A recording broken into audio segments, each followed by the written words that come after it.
Hello world. Hello world. Welcome back to my channel. Call me Biz. George Carlin, right? He has become like a staple on this channel. I think this is like my fourth or fifth review of Mr. Carlin. And you know, we just learning. We're just learning. I might not agree every time, but there's definitely truth being dropped in a raw way, and I appreciate that. This is George Carlin on Our Similarities. All right, look, if you enjoy this content, hit that subscribe button, hit that notification bell, leave a comment. Let me know you were here. All right, no more ghost watching in 2024. Let me know you were here. If you ain't got nothing to say, just be like, I was here, and I appreciate that. Let's go ahead and watch.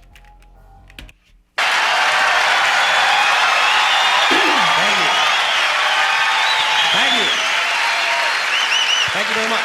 Well, tell you what. Now, to balance the scale, I'd like to talk about some things that bring us together. Okay. Things that point out our similarities instead of our differences. Because that's all you ever hear about in this country is our differences. That's all the media and the politicians are ever talking about, the things that separate us, things that make us different from one another. That's the way the ruling class operates in any society. They try to divide the rest of the people. They keep the lower and the middle classes fighting with each other so that they, the rich, can run off with all the fucking money. Fairly simple thing, happens to work. You know, anything different, that's what they're going to talk about. Race, religion, ethnic and national background, jobs, income, education, social status, sexuality, anything you can do, keep us fighting with each other so that they can keep going to the bank. You know how I describe the economic and social classes in this country? The upper class keeps all of the money, pays none of the taxes. The middle class pays all of the taxes, does all of the work. The poor are there just to scare the shit out of the middle class. Keep them showing up at those jobs.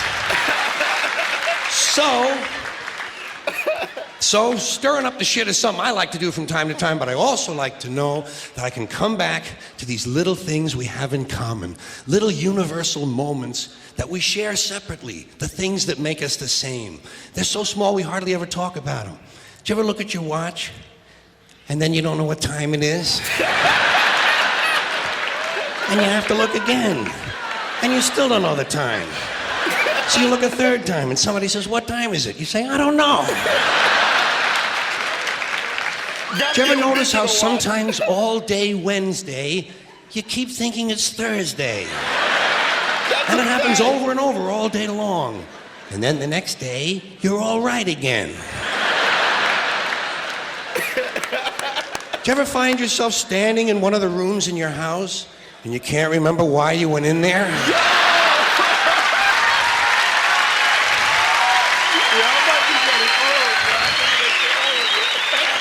And two words float across your mind: Alzheimer's disease.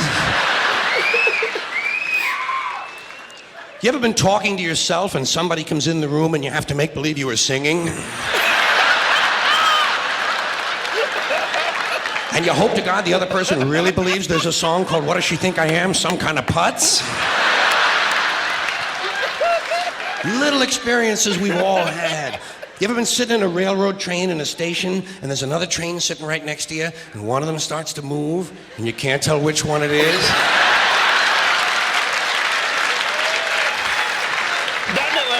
How about when you're out on a small boat on a windy day? You ever been out rocking back and forth for 3 or 4 hours trying to keep your balance? Rough seas, little boat. Then you get back into the shore and you're standing on the dock and you can swear there was something inside of you that was still out there rocking.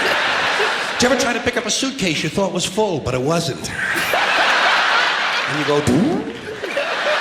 And for just a split second, you feel really strong. How about when you're looking through a chain link fence? Did you ever notice if you're just the right distance from a chain link fence, sometimes it seems to go, what is that? How do they do that?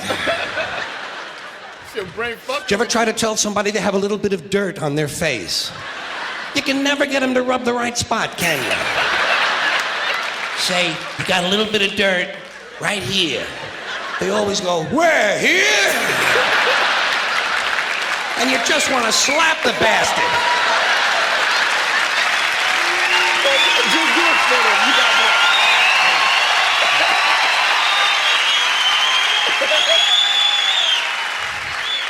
Did you ever notice how awful your face looks in a mirror in a restroom that has fluorescent lights? Every cut, scrape, scratch, scar, scab, bruise, boil, bump, pimple, zit, wart, welt, and abscess you've had since birth all seem to come back at the same time. And all you can think of is, I gotta get the fuck out of here!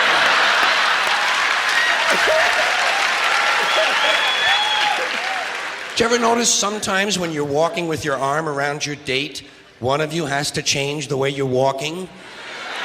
Men and women don't walk the same. One of them has to change. Either the man has to walk like this,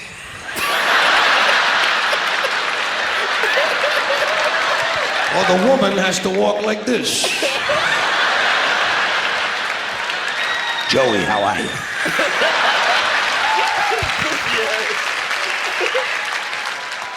How about when you're going up a flight of stairs and you think there's one more step? Yo, I'm going down. And you go... And then you have to kind of keep doing that, you know? So people will think it's something you do all the time. I do this all the time. It's the third stage of syphilis.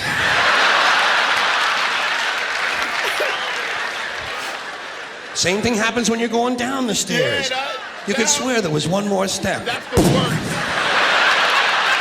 Holy shit. My hips are in my chest.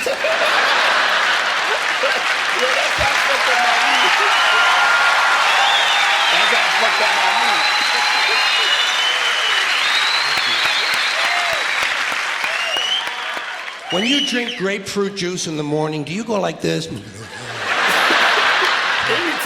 I always go like that. I do too. Why do we drink it?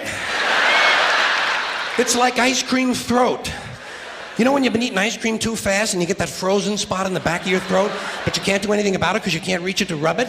You just have to kind of wait for it to go away. And it does. Then what do? Eat more ice cream! What are we, fucking stupid? Shit. Did you ever fall asleep on a late afternoon and wake up after dark and you don't know what goddamn day it is?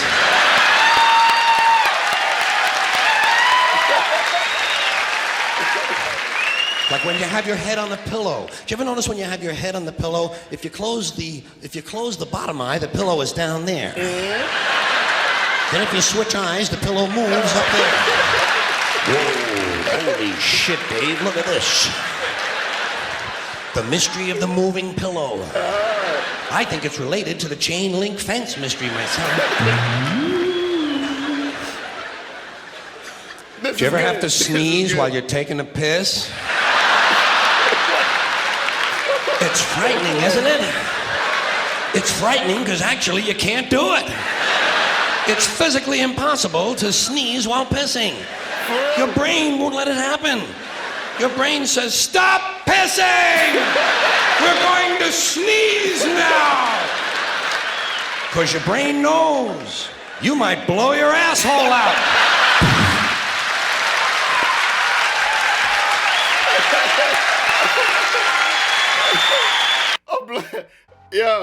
I'll blow your dick off. I'll blow your dick off. Yo, that's true. Before he got to the step thing, I'm thinking, all right, at the end of the video, I'm gonna tell him about the step thing, how that shit, I blow out my knees like that. Like, not paying attention, thinking there's an extra step, and oh my God, that shit is the worst. That's true though. Everything he said is true. The pillow thing, I do that a lot.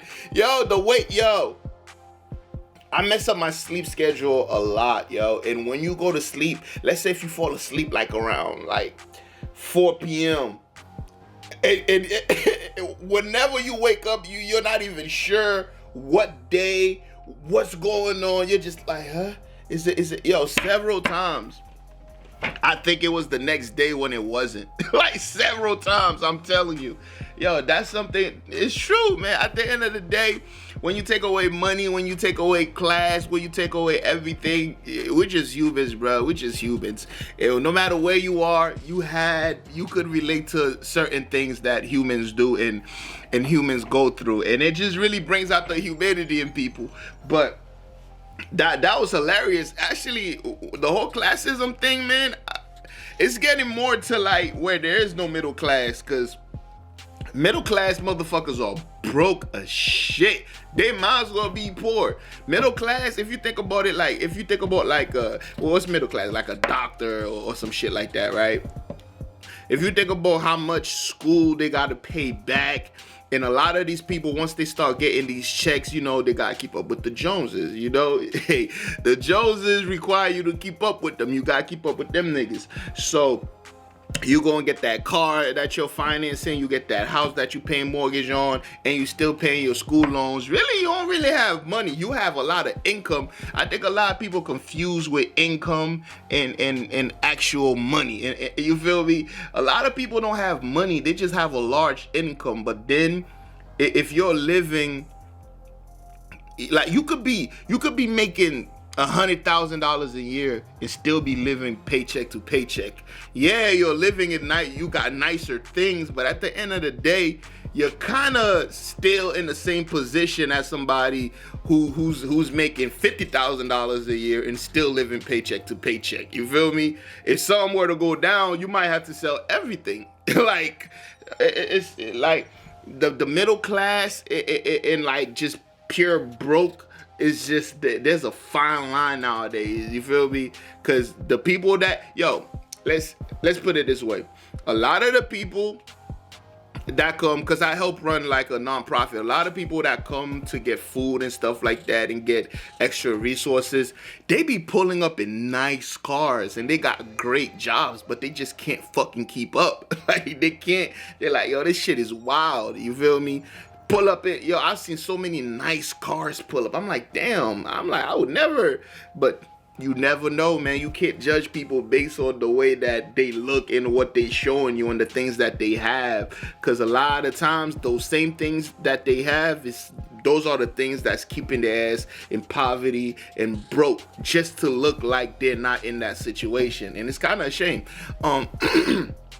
So yeah, and sometimes the person that look broke, that's the person that's putting all the money away. They got investment stocks. They just say, you know what, I'm gonna look like shit for now. I'm gonna look like shit for now so I could win later. I'm not gonna go ahead and buy that big house. I'm not gonna go ahead and buy that and finance that car. I seen a video like people financing cars, bruh. This shit is up to $700 a month that's just the car loan itself. That's just a car payment, $700. And you working at a dealership, you're paying $700 a month for a fucking car? That is ridiculous. Like, the amount people are paying for cars these days, it's ridiculous. Yo, man, I'll get me a 95 Nissan Maxima before I pay that fucking much a month. Anyways, y'all let me know how you feel about it in the comment section below. Carlin, that was hilarious. I think this is the funniest I've seen him, and it's true, but it's funny. It's pure comedy because you could relate to it deeply. You know, the other stuff is already it's more dense. This one was very lighthearted, and it was dope to see him in that nature. All right, I'll see y'all in the next one, and guess what? You better be there. Peace.